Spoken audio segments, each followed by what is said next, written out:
हम लोकतंत्र के गिरोह में थे।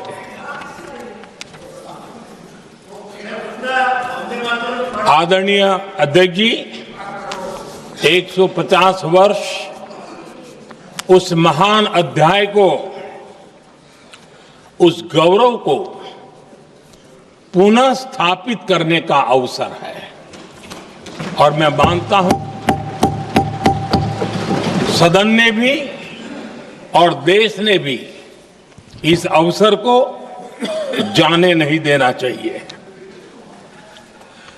यही वंदे मातरम है जिसने 1947 में देश को आजादी दिलाई। स्वतंत्रता संग्राम का भावात्मक नेतृत्व इस वंदे मातरम के जयघोष में था। आदरणीय अध्यक्ष जी, आपके समक्ष आज जब मैं वंदे मातरम 150 निमित्त चर्चा के लिए आरंभ करने खड़ा हुआ हूं, यहां कोई पक्ष प्रतिपक्ष नहीं है, क्योंकि हम सब यहां जो बैठे हैं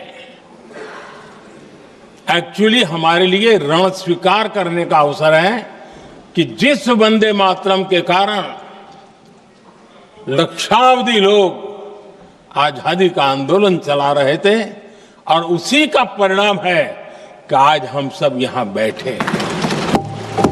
और इसलिए हम सभी सांसदों के लिए, हम सभी जनप्रतिनिधियों के लिए वंदे मातरम के रण स्वीकार करने का ये पावन पर्व है।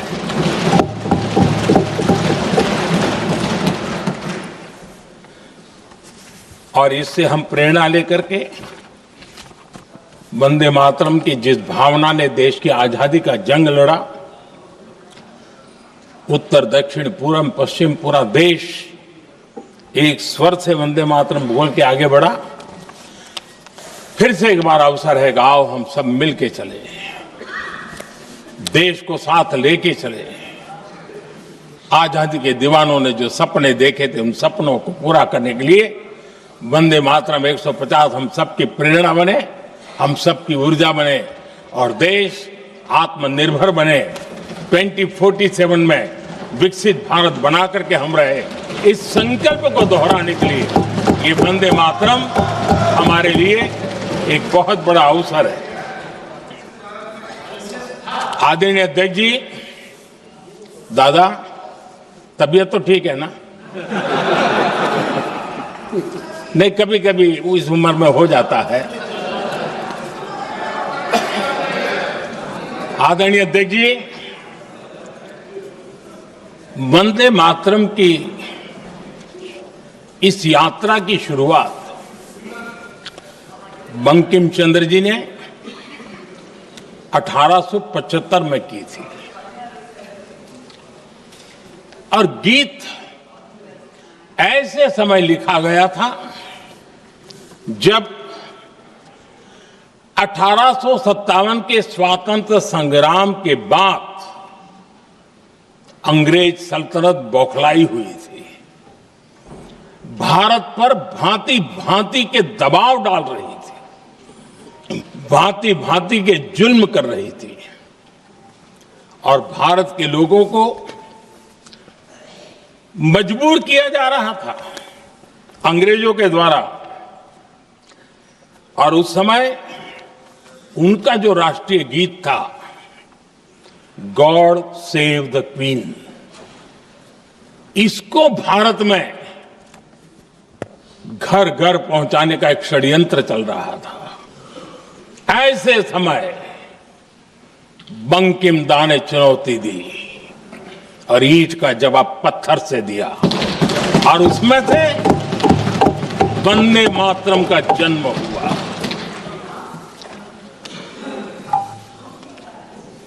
इसके कुछ वर्ष बाद 1882 में जब उन्होंने आनंद मठ लिखा तो इस गीत का उसमें समावेश किया गया। आदरणीय अध्यक्ष जी, वंदे मातरम ने उस विचार को पुनर्जीवित किया था जो हजारों वर्ष से भारत की रग रग में रचा बसा था।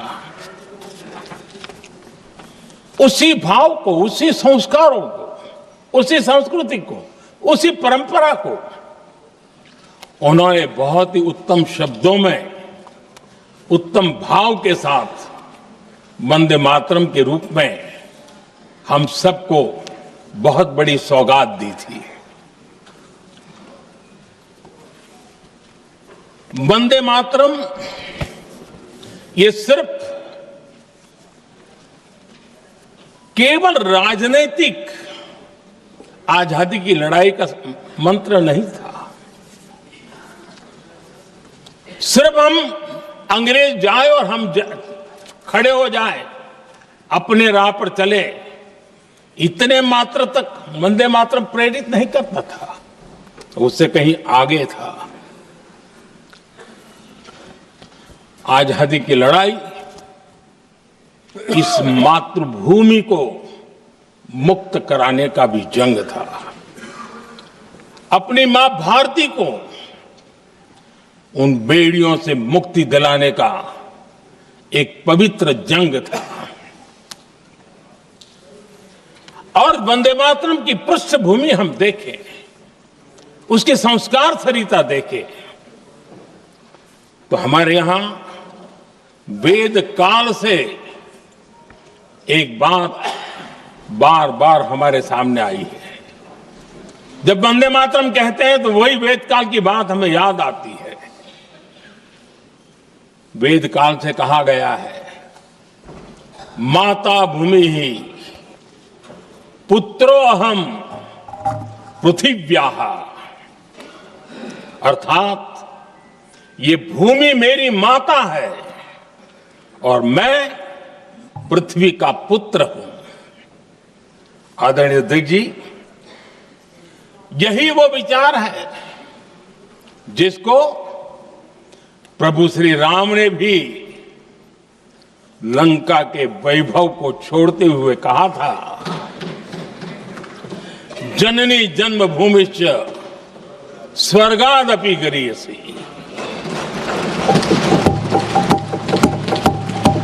वंदे मातरम यही महान सांस्कृतिक परंपरा का एक आधुनिक अवतार है। आदरणीय अध्यक्ष जी, बंकिम दा ने जब वंदे मातरम की रचना की तो स्वाभाविक ही वो स्वतंत्रता आंदोलन का स्वर बन गया। पूरब से पश्चिम, उत्तर से दक्षिण, वंदे मातरम हर भारतीय का संकल्प बन गया। इसलिए वंदे मातरम की स्तुति में लिखा गया था, मातृभूमि स्वतंत्रता की वेदिका पर मदोमय, मातृभूमि स्वतंत्रता की वेदिका पर मोदमय, स्वार्थ का बलिदान है यह शब्द है वंदे मातरम। है सजीवन मंत्र भी यह विश्व विजयी मंत्र भी, शक्ति का आह्वान है यह शब्द वंदे मातरम। उष्ण शोणित से लिखो, वक्षस्थली को चीर कर, वीर का अभिमान है यह शब्द वंदे मातरम। आदरणीय अध्यक्ष जी, कुछ दिन पूर्व जब वंदे मातरम 150 का आरंभ हो रहा था तो मैंने उस आयोजन में कहा था, वंदे मातरम हजारों वर्ष की सांस्कृतिक ऊर्जा भी थी, उसमें आजादी का जज्बा भी था और आजाद भारत का विजन भी था। अंग्रेजों के उस दौर में एक फैशन हो गई थी भारत को कमजोर, निकम्मा, आलसी, कर्महीन, इस प्रकार भारत को जितना नीचा दिखा सके ऐसी एक फैशन बन गई थी। और उसमें हमारे यहां भी जिन्होंने तैयार किए थे वो लोग भी वही भाषा बोलते थे। तब बंकिम दा ने उस हीन भावना को भी झकझोरने के लिए और सामर्थ्य का परिचय कराने के लिए वंदे मातरम के भारत के सामर्थ्यशाली स्वरूप को प्रकट करते हुए आपने लिखा था,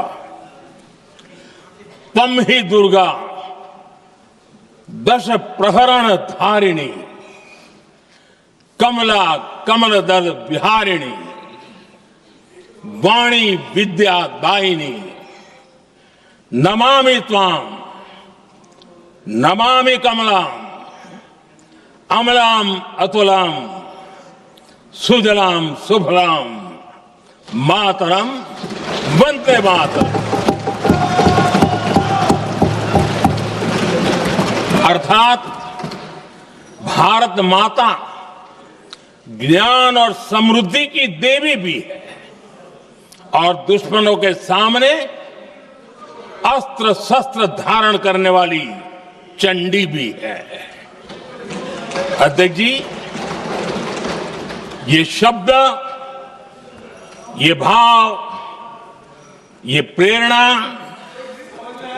गुलामी की हताशा में हम भारतीयों को हौसला देने वाले थे। इन वाक्यों ने तब करोड़ों देशवासियों को यह एहसास कराया कि लड़ाई किसी जमीन के टुकड़े के लिए नहीं है, ये लड़ाई सिर्फ सत्ता के सिंहासन को कब्जा करने के लिए नहीं है, ये गुलामी की बेड़ियों को मुक्त कर हजारों साल की महान जो परंपराएं थी, महान संस्कृति, जो गौरवपूर्ण इतिहास था, उसको फिर से पुनर्जन्म कराने का संकल्प इसमें था।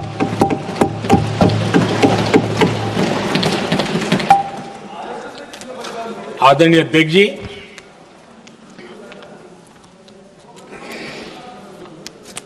वंदे मातरम,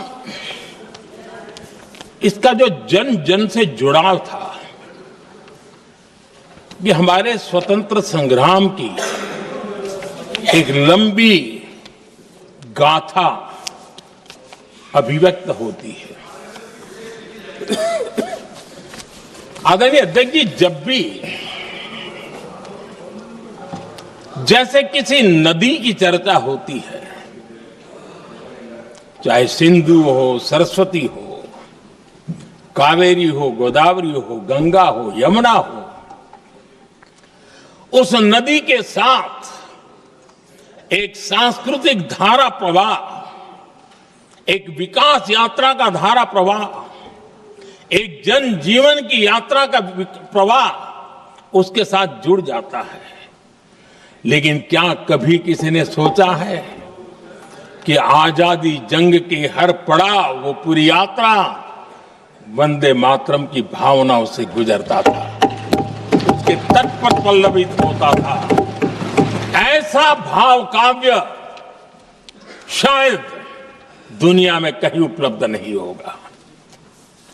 आदरणीय अध्यक्ष जी,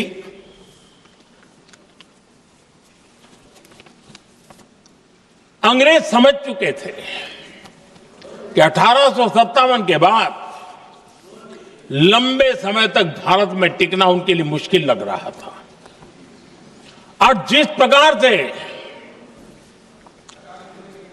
वो अपने सपने लेकर के आए थे, तब उनको लगा कि जब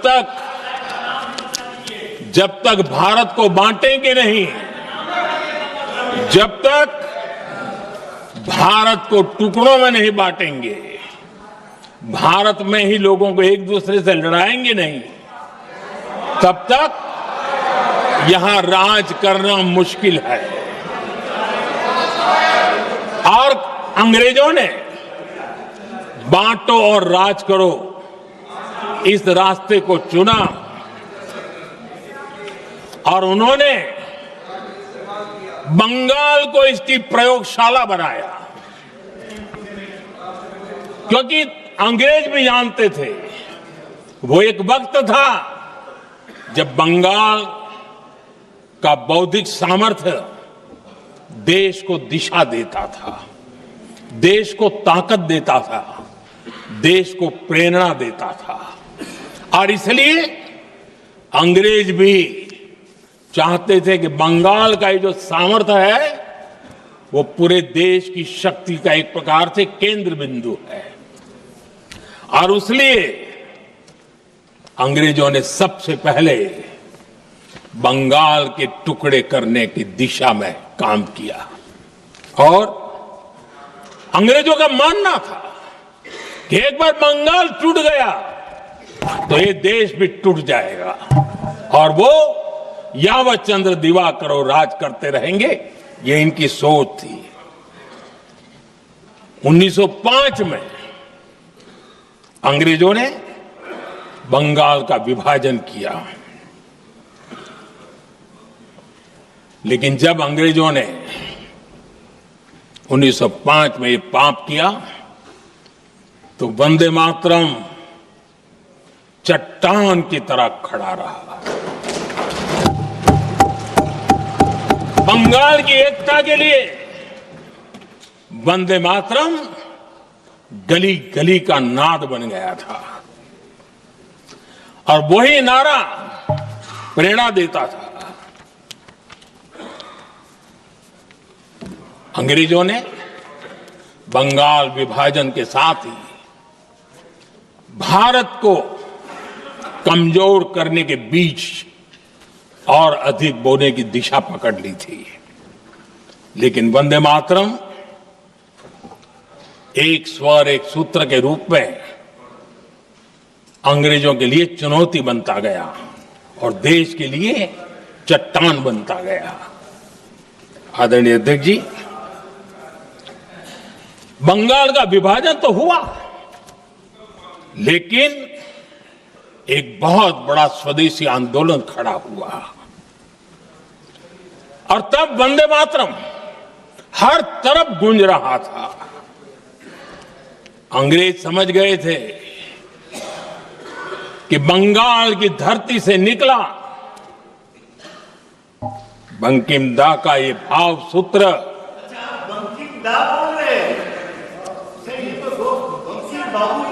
बंकिम बाबू बोले। अच्छा, thank you thank you thank you thank you thank you, आपकी भावनाओं के लिए मैं आदर करता हूं। बंकिम बाबू ने थैंक यू दादा, थैंक यू। हाँ, आपको तो दादा कह सकता हूं ना, वरना उसमें भी आपको इतराज हो जाएगा। बंकिम बाबू ने ये जो भाव विश्व तैयार किया था, उनके भाव गीत के द्वारा उन्होंने अंग्रेजों को हिला दिया। और अंग्रेजों ने देखिए कितनी कमजोरी होगी और इस गीत की ताकत कितनी होगी, अंग्रेजों ने उसको कानूनी रूप से प्रतिबंध लगाने के लिए मजबूर होना पड़ा था। गाने पर सजा, छापने पर सजा, इतना ही नहीं, वंदे मातरम शब्द बोलने पर भी सजा, इतने कठोर कानून लागू कर दिए गए थे। हमारे देश की आजादी के आंदोलन में सैकड़ों महिलाओं ने नेतृत्व किया, लक्षावधि महिलाओं ने योगदान दिया। एक घटना का मैं जिक्र करना चाहता हूं।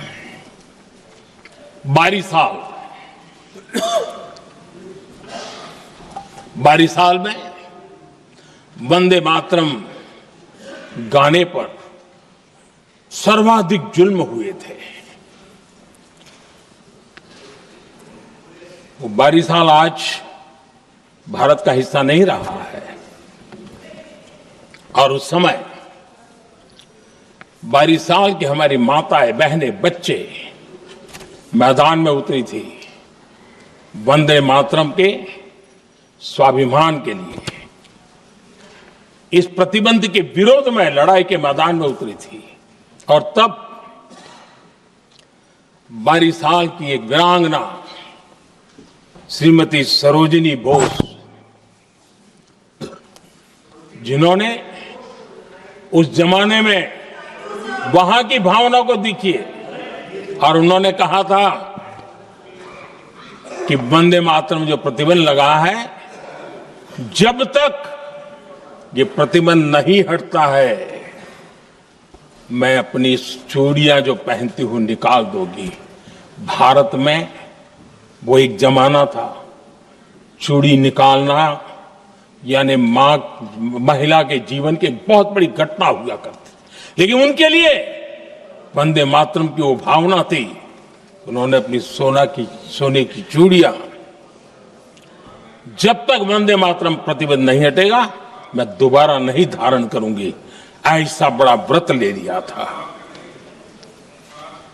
हमारे देश के बालक भी पीछे नहीं रहे थे। उनको कोड़े की सजा होती थी, छोटी छोटी उम्र में उनको जेल में बंद कर दिया जाता।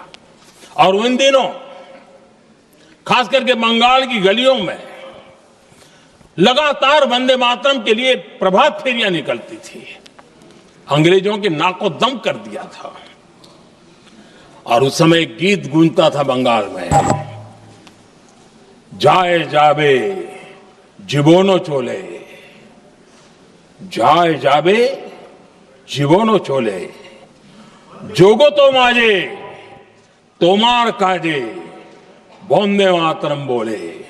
अर्थात हे मां, संसार में तुम्हारा काम करते और वंदे मातरम कहते जीवन भी चला जाए तो वो जीवन भी धन्य है। ये बंगाल की गलियों में बच्चे कह रहे हैं। ये गीत उन बच्चों की हिम्मत का स्वर था और उन बच्चों की हिम्मत ने देश को हिम्मत दी थी।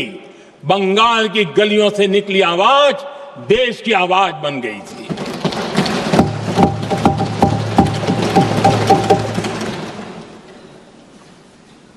उन्नीस 1905 में फरीदपुर के गांव में बहुत छोटी छोटी उम्र के बच्चे जब वंदे मातरम के नारे लगा रहे थे, अंग्रेजों ने बेरहमी से उन पर कोड़े मारे थे। यानी एक प्रकार से जीवन और मृत्यु के बीच लड़ाई लड़ने के लिए मजबूर कर दिया था। इतना अत्याचार हुआ था। 1906 में नागपुर में नील सिटी हाई स्कूल के उन बच्चों पर भी अंग्रेजों ने ऐसे ही जुल्म किए थे।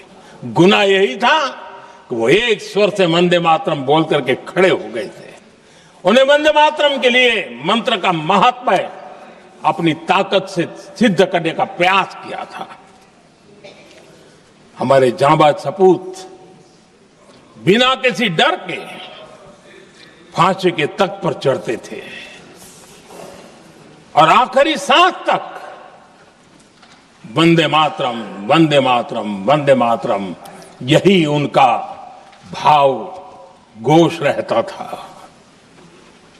खुदीराम बोस, मदनलाल ढींगरा, राम प्रसाद बिस्मल, अशफाकुल्ला खान, रोशन सिंह, राजेंद्र नाथ लाहिड़ी, रामकृष्ण विश्वास, अनगिनत जिन्होंने वंदे मातरम कहते कहते फांसी के फंदे को अपने गले पर लगाया था। लेकिन देखिए, ये अलग अलग जेलों में होता था, अलग अलग इलाकों में होता था। प्रक्रिया करने वाले चेहरे अलग थे, लोग अलग थे। जिन पर जुल्म हो रहा था उनकी भाषा भी अलग थी, लेकिन एक भारत श्रेष्ठ भारत, इन सब का मंत्र एक ही था, वंदे मातरम।